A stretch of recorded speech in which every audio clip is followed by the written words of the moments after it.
वक्त नूर को बेनूर बना देता है। वक्त नूर को बेनूर बना देता है। वक्त फकीर को भी हुजूर बना देता है।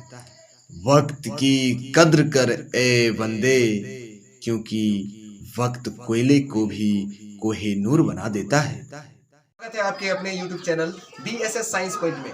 आज हम आप लोग के लिए लेकर आए हैं एक बेहतरीन सा टॉपिक जो साइंस में क्लास 10th और 12th के लिए बहुत ही इंपॉर्टेंट टॉपिक होता है। किसी भी समीकरण को, इक्वेशन को बैलेंस्ड करने के लिए आखिर क्या करना पड़ता है। तो आज हम लोग समीकरण को संतुलन करना सीखेंगे। आप अच्छी तरीका से पूरी वीडियो देखें और आप पक्का सीख जाइएगा कि किसी भी समीकरण का संतुलन कैसे करते हैं। तो आइए वीडियो को स्टार्ट करते हैं। देखिए, समीकरण संतुलन से पहले हम 2-4 बात आपको बताना चाहते हैं जो आपके लिए बहुत इंपॉर्टेंट होगा। भाई साहब ध्यान दीजिएगा। जैसे देखिए, हम लिखे यहाँ पर H2O, तो आपको ये पता होना चाहिए H2O जल का सूत्र है। आपको यो अगर पता नहीं है कि किसका सूत्र है, वो भी आपको जानने की जरूरत नहीं है, क्योंकि समीकरण संतुलन करने के लिए हमको कोई ये जरूरी नहीं है कि हम जाने ये क्या है, ये क्या है, ऐसा कुछ जरूरी नहीं है। बस ये जान लीजिए कि H है, दो है और O है, तो ये दो किसके लिए है। तो याद रखेंगे, ये दो जो है केवल H के लिए है, O के लिए नहीं है। H जो है वो H कितना है, अभी 2 है, इतना याद रखिएगा। H के 2 अणु है इसमें। ओके, नेक्स्ट ये देखिए O, देखिए O तो केवल अकेला है, तो अकेला है, इसका मतलब ये एक है। ओके, इस बात को आप समझ गए। अगर मान लिया जाए, अगर लिखा हुआ 2H2O, तो इसमें ये 2 किसकी, ये 2 तो समझ गए, ये 2 तो H के लिए है, तो H के 2 है, O 1 है। लेकिन ये 2 क्या करेगा, तो ये 2 सब में मल्टीप्लीकेशन करेगा, तो 2 2 जा 4 और 1 2 जा 2। इसका मतलब O कितना है, तो 2 है, और H कितना है, 4 है। H के 4 अणु है और O के 2 अणु। तो आप समझ में आ गया कि यहाँ पर जो रहता है वो सबसे मल्टीप्लीकेशन करना पड़ता है। ठीक है, अगर मान लिया जाए, ध्यान दीजिएगा, अगर ऐसा हो CaOH और उसका होल ट्वाइस इसको बोलेंगे। अगर 2 नीचे रहता है तो उसको होल ट्वाइस बोलते हैं, तो समझेंगे इसको। ये Ca तो देखिए बाहर में है, ये होल के तो अंदर है नहीं, ये बाहर में, तो बाहर में तो ये अकेला है, मतलब Ca कैल्शियम के 1 अणु है।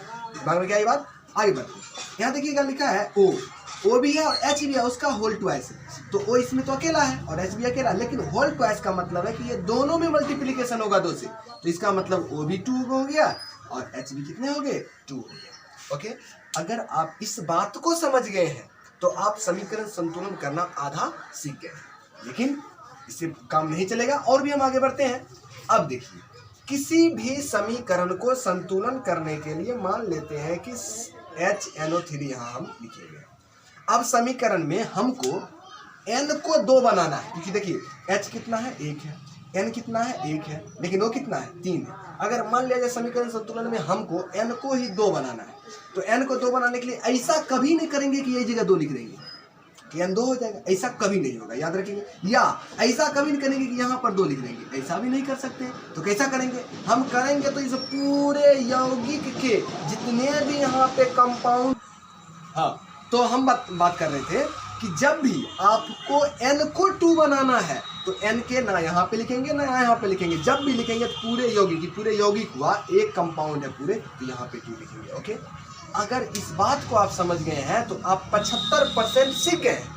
आप 25% बचा है और वो भी हम लोग सीखने की प्रयास कर रहे हैं।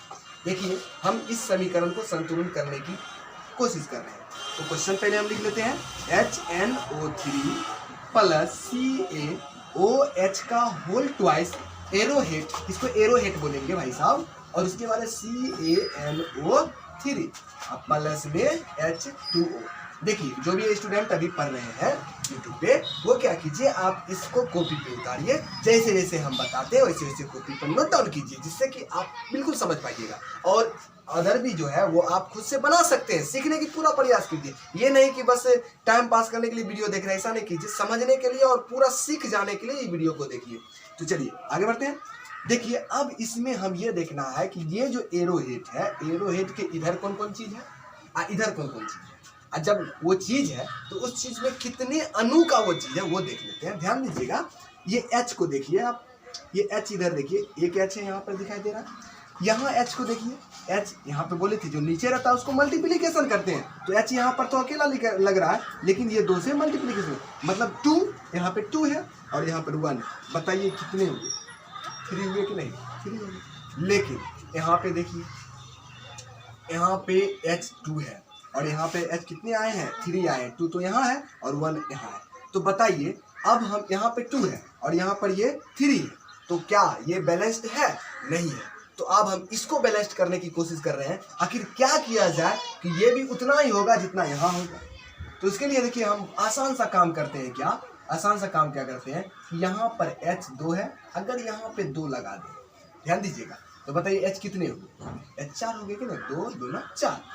तो यहाँ भी वही काम करते हैं, यहाँ तो H2 है और यहाँ 1 है, अगर इस H को हम 2 बनाते हैं तो बताइए 2H और 2H, 2 2 4 और यहाँ 2 2 4।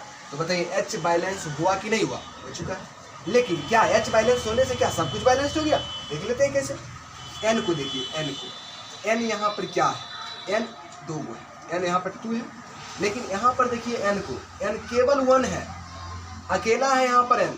तो अब इस N को हमको, यहाँ पे 2 आ गया है ना, 2 यहाँ है, 2 तो पूरा मल्टीप्लिकेशन करेंगे, तो इस 2N को यहाँ पर हम 2N इसको बनाने के लिए देखिए क्या करेंगे, सिंपल सा काम क्या करेंगे, इसके आगे में 2 लिखना पड़ेगा।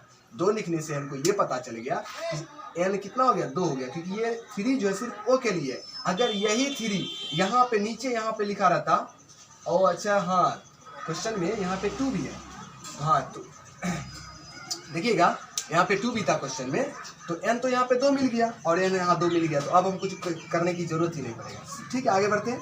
देखिए O को देखिए, O को, O कितना है यहाँ पर, 3 2 6, मतलब O 3 2 6 हो गया, और यहाँ O को देखिए, O यहाँ पर 2 ही है, 2 और 6 6 2 कितना हो गया, 8 हो। तो क्या यहाँ पर भी 8 है? देख लेते हैं। देखिए 3 2 6, ये 2 तो सब के लिए है ना, H के लिए भी 2 है और इसके लिए भी 2 है, तो 2 इधर और 6 इधर, 8। इसका मतलब देखिए समझते जाइए कि यहाँ N भी बैलेंस्ड हो गया, O भी बैलेंस्ड हो गया।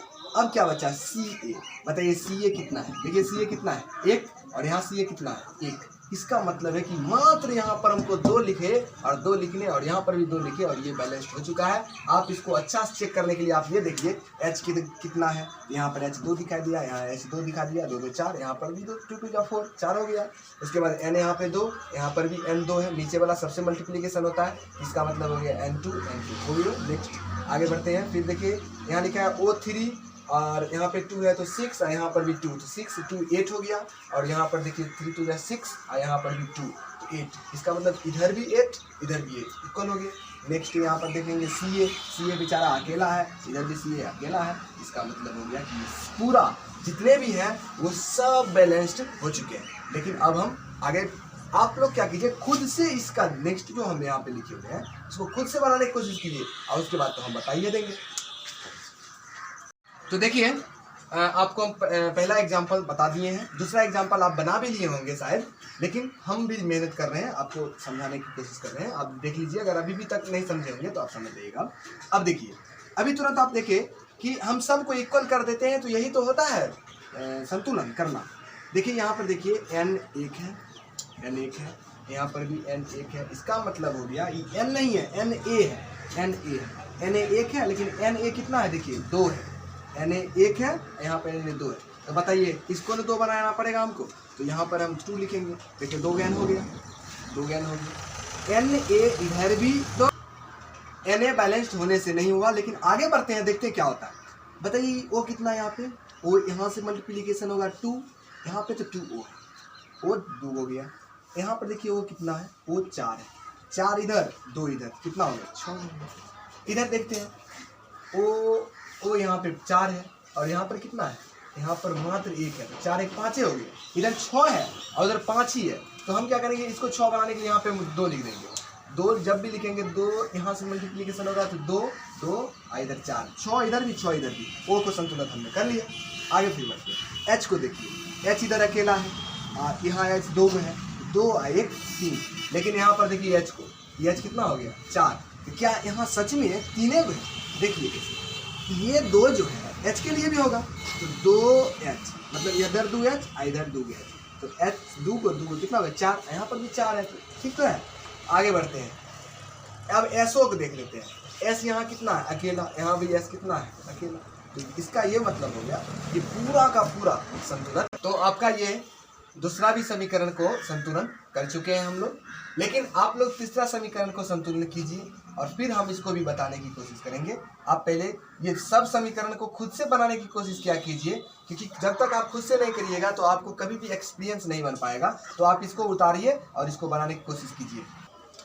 देखिए, अभी आप लोग दो समीकरण का संतुलन हमसे सीखा और आप शायद इसको बना लिए होंगे, लेकिन मिला लेते हैं कि आपने सही बनाया है। यहाँ पे देखिएगा एन ए, यहाँ पे एक है, एन ए है, इधर भी एन ए है, तो एन ए ठीक है, मिल गया, एक एक है, संतुलन है। सी एल, यहाँ भी सी एल है और यहाँ भी सी एल है, ये भी समीकरण संतुलन ही लग रहा है कि एन ए।